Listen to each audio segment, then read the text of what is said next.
Carolina González, muy bienvenida. Pues muchísimas gracias, Lidia. Es un gusto y un placer enorme estar aquí.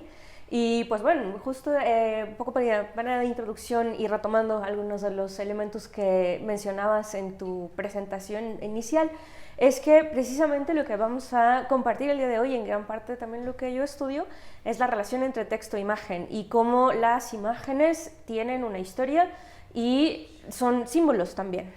Y precisamente todo este aspecto femenino de nuestra psique y de nuestro ser, independientemente de nuestro género, sea cual sea femenino, masculino o no binario, todos tenemos precisamente esta parte femenina que podemos leer y que vale la pena, especialmente en estos tiempos, releer a través de símbolos, a través de imágenes, a través de mitos y por supuesto a través de personajes históricos como Hipatía.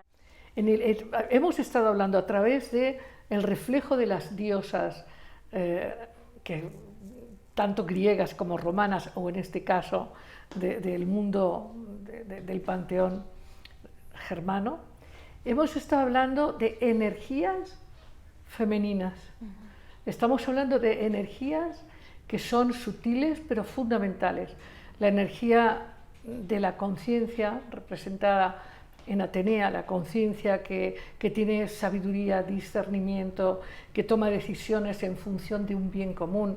Estamos hablando de la energía de la conexión profunda, la energía del amor, de Afrodita, a través de la belleza, que todo eso es muy interesante porque una vida sin belleza no es una vida placentera. Habrá, digamos, satisfactores más o menos cortos, pero entonces está la energía de la belleza, la energía de la protección en Demeter, esta energía del cuidado a las nuevas vidas, o esta energía de la conexión con la vida natural.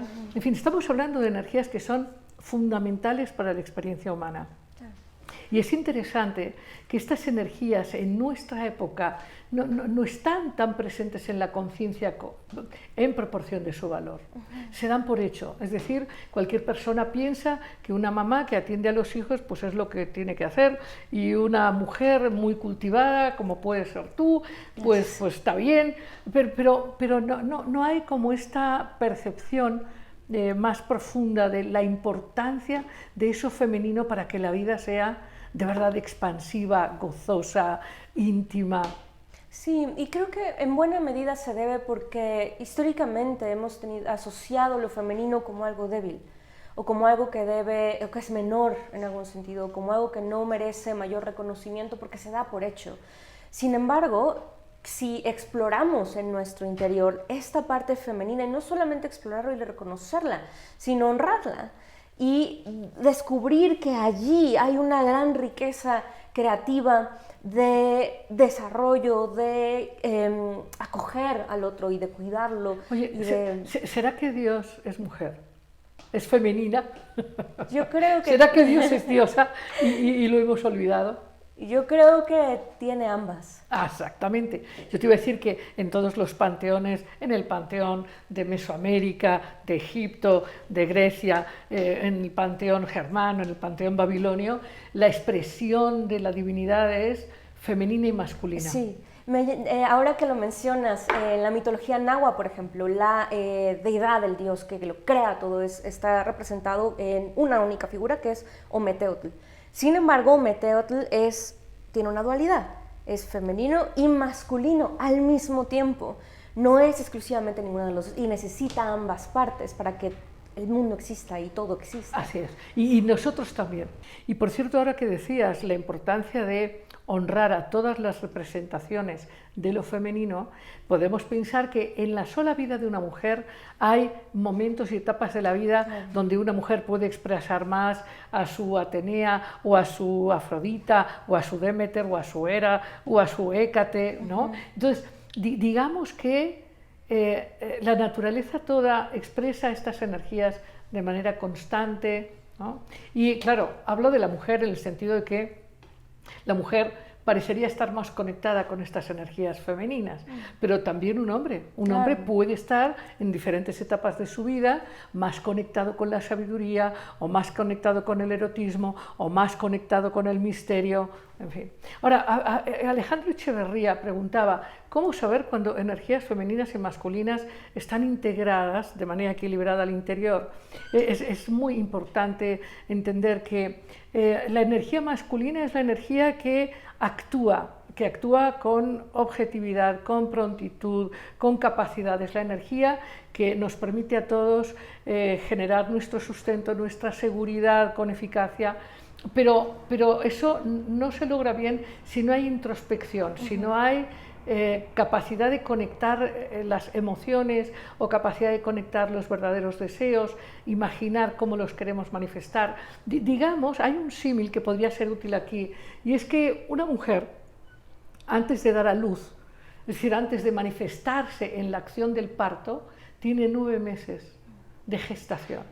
Entonces nuestras vidas tienen un aspecto de gestación que puede ser de 9 meses o de 5 minutos, pero nosotros tenemos un mundo interior en el que se gesta la experiencia exterior. Entonces una vida equilibrada es una vida donde hay gestación y conexión con el interior, con el mundo psíquico interno, y acción con el mundo externo. El problema que vivimos, ya me dirás qué opinas, es que estamos demasiado hacia afuera. Leemos poco, desde luego poesía menos, escuchamos poca música, pero sobre todo nos desconectamos de qué queremos y qué sentimos. Estamos demasiado en la acción, y a veces esa acción es irracional, es mecánica, es estereotipada. Sí, volviendo a los mitos y a los arquetipos de esto, pensemos por ejemplo en Ares, o Marte en su versión romana, que es el dios de la guerra, ¿no? Es un dios, por supuesto, a la acción, es un dios que motiva, es un dios, digo, no es poca cosa que había sido el dios más admirado para los romanos, que fueron finalmente una civilización en buena medida expansionista y militar, no exclusivamente, pero en buena medida sí. Y sí, efectivamente, esta parte masculina sería este Marte que actúa, este Marte que es fuerte, este Marte que tiene un fuego, pero una gran hoguera, no es este fuego del hogar, sino es una gran hoguera. Y pensemos en las musas. O pensemos también en Apolo, claro, un dios que organiza, que pone límites, que estructura, que también tiene una energía masculina civilizatoria muy importante, ¿no? Claro. Y en el caso, por ejemplo, de las musas, y que va de la mano justo con Apolo, es que estas 9 deidades, que son hijas de Zeus y de Mnemosine, de diosa de la memoria, son patronas de las artes, de la música, de la danza, de la épica, de la lírica, y que tienen que ver justo de la poesía, por supuesto, de esta voz, este canto de las musas que nos permiten recogernos para poder entendernos a nosotros mismos y para poder explorar esta otra parte de nuestro ser, de nuestra psique, que no es este Marte que es necesario, pero que va hacia otro lado, ¿no? Totalmente. Es decir, si nosotros pensáramos en Apolo sin las musas, sería verdaderamente terrible, porque sería un organizador sin belleza, sin memoria, sin sensibilidad.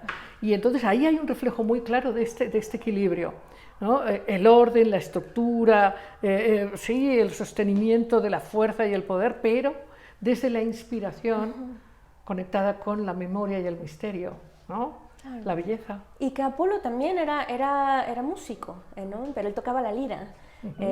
Y de 7 cuerdas. Claro. Y además que hay una pugna ahí entre Hermes y él, de quién es realmente el dueño de la lira, si es Hermes o es Apolo. Apolo finalmente ganó la contienda, y es él quien, además de ser un dios, es un dios masculino, además gemelo de Artemisa Diana, y creo que ese es un muy buen ejemplo de cómo hay una parte masculina y una parte femenina que están equilibradas y son hermanas una de la otra, y comparten rasgos entre sí. No quiero que se nos acabe el tiempo sin que nos hables de este cambio abrupto de la comunicación a través de un lenguaje oral o escrito a la comunicación a través de imágenes, visual, comunicación visual, que en corto podríamos decir que son los emojis, ¿no? Pero también más compleja, ¿no? Cuéntanos ese tránsito. A mí me preocupa, ya sabes que a mí siempre me ha parecido que el lenguaje activa capacidades neurológicas de comprensión, de profundización, Y esta comunicación monosilábica, entiendo que sí comunica, pero me preocupa este analfabetismo lingüístico. Sí, bueno, creo que hay varias cosas que es importante que tomemos en consideración. Por un lado, es que efectivamente en los últimos años ha habido un giro hacia lo visual. Venimos de una tradición que está muy enfocada al libro como objeto y a la letra. Y a la letra además pensando en aquello que está escrito en palabra, entonces es verdadero, que también es su constructo. Lo que es interesante explorar es que en este giro visual también se han creado nuevos lenguajes, y nuevos lenguajes que conjugan el código visual y el código escrito, como la narrativa gráfica, la novela gráfica, el cómic, el manga. Y es interesante aquí destacar que las imágenes también tienen una historia, las imágenes vienen de una tradición iconográfica y las imágenes también se leen. Hay una idea de que un niño, por ejemplo, ¿no? Una vez que ya ha llegado a un estado de madurez lectora, entonces ya no debe leer libros que tengan imágenes, pensando en que eso lo hace mejor. Y no es así. Las imágenes también tienen un subtexto, también tienen un aspecto misterioso y que debe ser decodificado e interpretado también. Pensemos en la bella imagen que pusiste de Hipatia. Hay toda una carga histórica allí e iconográfica, y me disculparás, además la descripción es muy occidental y centroeuropea porque Hipatia era de origen egipcio. Muy seguramente era una mujer morena, de cabello oscuro y ojos grandes, pero bueno, la tradición europea la representa de así es. Y hay una carga histórica y cultural con ello. No estoy diciendo que sea mala, no estamos haciendo un juicio moral en tanto a esto, sino identificando que la imagen tiene también totalmente. Totalmente, como ahora, de hecho, ahora con la inteligencia artificial, ya ves que las computadoras están aprendiendo qué es femenino, qué es masculino, y lo curioso que pasa es que a los hombres los visten con traje y a las mujeres con bikini. Estas inteligencias artificiales, ¿por qué? Porque hay un dominio cultural, totalmente, ¿no? El lenguaje del cómic, además, en ese sentido es muy horizontal, porque permite este puente, incluso si no, suponiendo que estuviese escrito en árabe, pero podemos leer las imágenes, podemos leer los gestos, podemos leer los colores, la mirada, por supuesto, de los personajes o las situaciones que estén representadas allí, y ya hay un puente de comunicación entre eso, entre un símbolo visual que incluso estando del otro lado podemos entender y podemos empatizar o compartir con el otro. Y creo que es algo que es una característica intrínseca de la narrativa gráfica. Sí. Y tú en este momento también es de llamar la atención, a mí me parece muy importante la posición de estas mujeres talibanas, me parece muy importante. Bueno, no sería correcto decir talibanas, pero es para que se entienda a qué nos referimos, ¿no? Sí. Ajá, sí, pero también llama la atención cómo hay culturas que han desarrollado extraordinariamente esta narrativa gráfica, por ejemplo Japón. Sí, claro. Bueno, en el caso de Japón, Japón tiene su propia historia, porque la estética es muy distinta. Habría que hacer aquí una distinción entre un tipo de narrativa gráfica occidental, con una tradición propia, y la de Japón, que además tiene toda una estética, temáticas muy particulares, y allí hay un personaje que me gustaría recordar, que es... bueno, tiene un manga y tiene un anime también. Es de los años 70, pero el ejemplo nos viene muy bien para nuestra charla, porque es un anime que es La Rosa de Versalles. Y tiene una protagonista que cuando el padre de esta quería tener un varón, pero siempre había tenido hijas. Y nace la última y él la carga y dice, tú vas a ser un hombre y te vas a llamar Oscar. Entonces ella se sabe mujer, pero fue educada como un varón. De tal forma que sabe esgrima, trae todo el tiempo pantalón, ¿no? Se cumple con el código del contexto histórico en el que está ubicado, que es Versalles en el siglo XVIII. Y ella, Lady Oscar, es convertida en la la lideresa de la guardia principal de la reina María Antonieta. Lo que es interesante destacar aquí es que Lady Oscar tiene una parte femenina que asume, que conoce, y esta otra parte masculina protectora, de formación militar, y ambas construyen a este personaje, e incluso el nombre, Lady Oscar, que ya en sí misma es este I que tú mencionabas al inicio, ¿no? Esta parte femenina que cumple con los roles exigentes y opresivos en muchas ocasiones de la corte versallesca, y esta otra parte que tiene una formación militar y rígida y bueno, tradicionalmente reconocida, al menos en el contexto del anime, como masculina, ¿no? Y tiene ambas, ¿no? Y esto dentro de una expresión de narrativas visuales tradición japonesa. Ahora, hablando, yo le diría que con respecto a los músicos, evidentemente los artistas, si uno conoce un verdadero artista, tengo que decirlo, aquí hemos invitado a algunos, los artistas tienen un componente femenino importantísimo. Claro. Los verdaderos artistas tienen una conexión interior, se permiten intuir, sentir, en fin. Entonces, todo esto para aclarar que femenino y masculino son energías propias de lo humano, sea que este humano tenga una encarnación en hombre o en mujer, en tanto que género, ¿no? Sí, y con ello, volviendo a los mitos, pensando en, por ejemplo, en el mito de los andróginos, porque una buena... el amor también ha estado asociado a lo femenino, pero no es exclusivo de este. No sé si tengamos tiempo suficiente para poder... Sí, un poquito, sí. Ok, trataré de ser breve. El mito narra lo siguiente: existían estos seres que eran los andróginos, que eran perfectos y tenían una parte femenina o masculina, o podía ser masculina o femenina. Eran tan perfectos y tan bellos que los dioses sintieron celos de ellos y creyeron que eran peligroso que existieras. Demasiado completos. Y demasiado perfectos, y demasiado armónicos, y demasiado bien equilibrados. Zeus entonces lanza el rayo y los separa, haciendo que estos se encuentren completamente desperdigados por toda la tierra.